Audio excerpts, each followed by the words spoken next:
नमस्कार dear students, video पर आप सभी छात्रों का फिर से स्वागत है। आज का वीडियो आप सभी छात्रों के लिए काफी ज्यादा स्पेशल होने वाला है। जितने भी यहाँ पर है पीटीटी के स्टूडेंट हैं, काउंसलिंग को लेकर इंतजार कर रहे हैं, थर्ड लिस्ट को लेकर इंतजार कर रहे हैं, अपवार्ड करवाने से रिलेटेड आप इंतजार कर रहे हैं, तो सभी छात्रों के जितने भी कमेंट है सभी का रिप्लाई यहाँ पर मैं करने वाला हूँ। साथ ही में आपको एक और इन्फॉर्मेशन मैं यहाँ पर क्लियर करने वाला हूँ। काफी छात्रों के इस चीज को लेकर डाउट भी आ रहे हैं। अभी देखो, हाल ही में एक स्टूडेंट ने कमेंट किया जिसका स्क्रीनशॉट आप स्क्रीन पर देख भी सकते हो। अभी ये स्टूडेंट बोल रहा है कि सर जैसे मैंने फर्स्ट जो काउंसलिंग हुई थी उसमें मैंने एक तरीके से कॉलेज में एडमिशन करवा लिया। वहां पर मैंने अपने जो मतलब कि 22,000 रुपए है वो कॉलेज में सबमिट करवा दिए। सबमिट करवाने के बाद में, ठीक है, सबमिट करवाने के बाद में मैंने काउंसलिंग तो पहले करवा ही ली थी और उसके बाद में कॉलेज में फीस सबमिट करवा दी। जब मैं डॉक्यूमेंट्स वेरिफिकेशन करवा रहा था तो उस टाइम मेरे कास्ट सर्टिफिकेट में, ठीक है, अब देखो कास्ट सर्टिफिकेट में जाति प्रमाण पत्र में वहां पर इसकी दिक्कत आ गई थी। दिक्कत यही थी कि वो ज्यादा पुराना था, इस वजह से इसका एडमिशन है वो कैंसिल हो चुका है। ठीक है, मतलब कि इसका एडमिशन कैंसिल हो चुका है। अब ये स्टूडेंट कमेंट कर रहा है कि सर जो मेरे पैसे हैं वो क्या मुझे रिफंड हो जाएंगे? तो देखिए, जिनका एडमिशन अगर कॉलेज के द्वारा एक तरीके से कैंसिल कर दिया जाता है तो मे बी पॉसिबिलिटी है कि आपका जो 22,000 रुपए है वो आपको रिफंड हो जाएगा। तो उसका जो प्रोसेस रहेगा वो आपको आगे जाकर पता लग जाएगा कि क्या कुछ प्रोसेस रहेगा। जब आप रिफंड के लिए अप्लाई करोगे तो वहां पर आपके जो 22,000 रुपए है वो आपको रिफंड हो जाएंगे। जब किसी स्टूडेंट को, यानी कि कोई ऐसा स्टूडेंट रहता है जो 5,000 रुपए की काउंसलिंग करवा लेता है, लेकिन बाई चांस उसको कॉलेज फर्स्ट लिस्ट में भी नहीं मिलती, सेकंड लिस्ट में भी नहीं मिलती, थर्ड लिस्ट में भी नहीं मिलती, आगे जितनी भी लिस्टें जारी होती है उनमें अगर कॉलेज नहीं मिलती है तो वो वाजिब अपने जो 5,000 रुपए है वो अपने अकाउंट में ले सकते हैं। उसके 100% उसके अकाउंट में जो पैसे हैं वो रिफंड कर दिए जाएंगे। ठीक है, अब ये जो प्रॉब्लम है उसका सोल्यूशन मैंने क्लियर कर दिया है। यहाँ पर पूरी संभावना है कि आपके पैसे आपको मिल जाएंगे। अब नेक्स्ट बात करते हैं आपके डोनेशन को लेकर। काफी छात्रों के कमेंट आ रहे हैं कि सर जैसे मैं बीएड के साथ में इसकी प्रिपरेशन करूंगा, गवर्नमेंट जॉब की प्रिपरेशन करूंगा, तो क्या मेरा डोनेशन से काम हो जाएगा? देखो, अगर आप कॉलेज में एडमिशन लेते हो तो सभी छात्रों के मन में यही रहता है कि मैं कॉलेज तो नहीं जाऊंगा, ओनली एग्जाम दे आऊंगा और डोनेशन से मेरा काम चल जाएगा। तो देखो, सभी जो कॉलेज है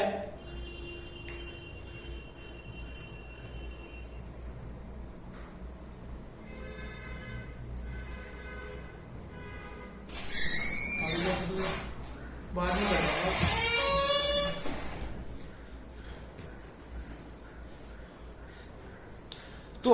तो देखिए, जितने भी स्टूडेंट हैं आप सभी को मैं बोलना चाहूंगा, एक जयपुर की तरफ जितनी भी कॉलेज रहती है इनमें तो फिर भी डोनेशन चल जाता है। बाकी जैसे अजमेर साइड में जो कॉलेज रहती है उनमें डोनेशन किसी भी प्रकार से नहीं लिया जाता। अगर कॉलेज वाले लेते भी है तो आगे से उनके ऊपर प्रेशर पड़ने की वजह से भी वो डोनेशन वगैरह नहीं लेते हैं। अब कोई स्टूडेंट ऐसा रहता है कि सर मुझे तो कॉम्पिटिशन की तैयारी करनी है और मुझे रेगुलर बीएड नहीं, मतलब कि रेगुलर मुझे क्लासेज वगैरह अटेंड नहीं करनी। अब देखो, आपको मैं क्लियर कर देता हूं। आपको पता है कि चाहे कॉलेज हो या मतलब कि जो अदर कोर्सेज हो, चाहे बीएड का कोर्सेज हो, सभी के लिए 75% जो आपकी अटेंडेंस है वो आपकी नेसेसरी होती है। ठीक है, तो इसमें आप जैसे आपके मतलब कि 6 दिन आपको जाना होता है कॉलेज में, तो 6 दिन में आप 4 दिन जा सकते हो। ओनली आप कॉलेज में 4 दिन जा सकते हो। ठीक है, उसके बाद में आपकी 4 या 5 घंटे की आपकी क्लास होती है। काफी बंदों की जैसे अगर कोई पीरियड खाली भी आ जाता है 5-6 घंटे मान सकते हो। उसके बाद में जो टाइम मिलता है आप सभी छात्रों को, तो आप अपनी कॉलेज में जो लाइब्रेरी रहती है उस लाइब्रेरी में बैठ के आप पढ़ाई कर सकते हो। अगर आप पढ़ने वाले स्टूडेंट हो तो आप उसमें बैठकर भी पढ़ाई कर सकते हो। बाकी डोनेशन वगैरह हर कॉलेज में नहीं लिया जाता, आपको भी ये चीज पता होनी चाहिए। और सभी स्टूडेंट ये चाहते हैं कि मुझे गवर्नमेंट जो कंपटीशन है उसकी भी प्रिपरेशन करनी होती है, तो यही आपके लिए एक बेस्ट सॉल्यूशन हो सकता है। और डोनेशन के काफी आपकी फीस से भी ज्यादा पैसे लग जाते हैं। मुझे पता है 40 से 45 से 50,000 के अप्रोक्स भी आपके पैसे लग जाते हैं। ठीक है, अब ये चीज आपकी क्लियर हो गई है। अब आपकी काउंसलिंग को लेकर मैं क्लियर कर देता हूं। देखो, बिल्कुल एक तरीके से अपने माइंड से निकाल देना कि जो सेकंड ईयर के जो स्टूडेंट है उनकी काउंसलिंग दोबारा से होगी, उनकी किसी भी हालत में काउंसलिंग नहीं होगी। ओनली जो 4 ईयर के स्टूडेंट है उनकी काउंसलिंग होगी। और आपका भी कंफर्म मैं तभी बोल पाऊंगा जब आपके लिए ऑफिशियल नोटिस जारी होगा। ई पेपर के माध्यम से देखे तो आपकी 100% जारी होगी, क्योंकि वहां पर जो नोडल अधिकारी है, मतलब कि जो पीटीटी का नोडल अधिकारी है, उन्होंने बिल्कुल क्लियर किया था कि जो 19,000 सीटें खाली बची हुई है इनके ऊपर दोबारा से काउंसलिंग स्टार्ट की जाएगी। और दोबारा से काउंसलिंग स्टार्ट होने के बाद में दोबारा से छात्र जो कॉलेज वगैरह है वो भर सकते हैं। तो वहां पर उन छात्रों को काफी ज्यादा राहत मिली थी जो स्टूडेंट बाय चांस कॉलेज में मतलब कि बाय चांस काउंसलिंग नहीं करवा पाए थे, जिनको डेट का पता नहीं था, या ऐसे स्टूडेंट जिनको कॉलेज ही नहीं मिली है, काउंसलिंग करवा ली कॉलेज वगैरह ही नहीं मिली है, तो वो उन स्टूडेंट्स के लिए काफी फायदेमंद रहता वो चीज। बाकी अभी कोई कंफर्म नहीं है और मैं कंफर्म भी नहीं बोलूंगा, क्योंकि अगर मैं यहाँ से कंफर्म कर देता हूँ तो अगर बाय चांस नहीं भी होती है तो दिक्कत आ सकती है।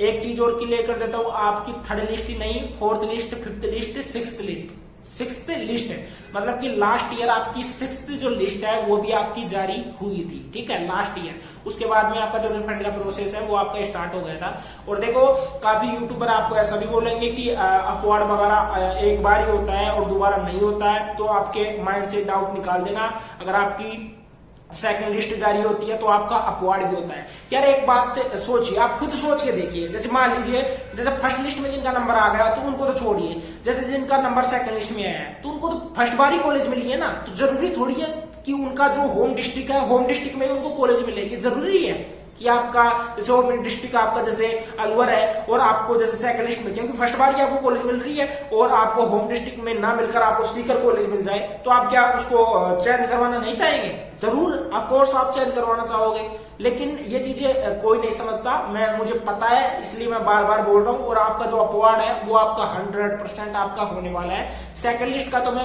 बिल्कुल बोल रहा हूं, बाकी आगे जाकर थर्ड लिस्ट, फोर्थ लिस्ट, वैसे देखा जाए तो सभी लिस्ट, जितने भी लिस्टें आपकी जारी होती है सभी का ही एक तरीके से यहाँ पर अपवार्ड होता है, क्योंकि जितने भी स्टूडेंट है सभी को ही एक तरीके से नई कॉलेज मिलती है और वो जरूरी है क्योंकि उसके आसपास ही कॉलेज मिले, दूर भी कॉलेज मिल जाती है। काफी स्टूडेंट के नंबर कम रहने की वजह से वो और राजस्थान वगैरह सेलेक्ट करते हैं तो उनको दूर भी बिल्कुल ऑब्वियसली उनको दूर कॉलेज मिलती है।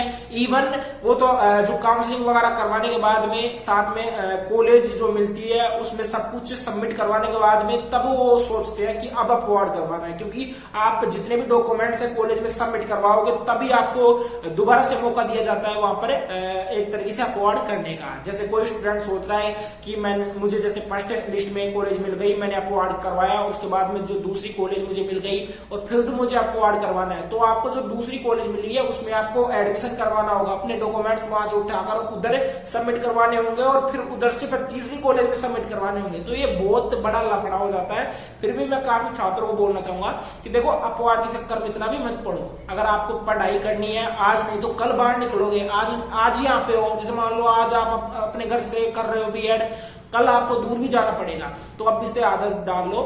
आप अगर स्टूडेंट लाइफ में आ ही चुके हो तो इसका एक तरीके से इसको बिल्कुल अपने ऊपर समाहित कर लो, अपने अंदर समाहित कर लो इस चीज को, स्टूडेंट लाइफ को, कि कोई स्टूडेंट रहोगे आप सभी तो आपको बाहर भी जाना पड़ेगा, थोड़ा स्ट्रगल भी आपको फेस करना पड़ेगा, पैसों की भी प्रॉब्लम होती है, रहने की भी रहती है, खाने की भी रहती है, तो ये प्रॉब्लम आपको स्टूडेंट लाइफ में देखने को मिलेगी।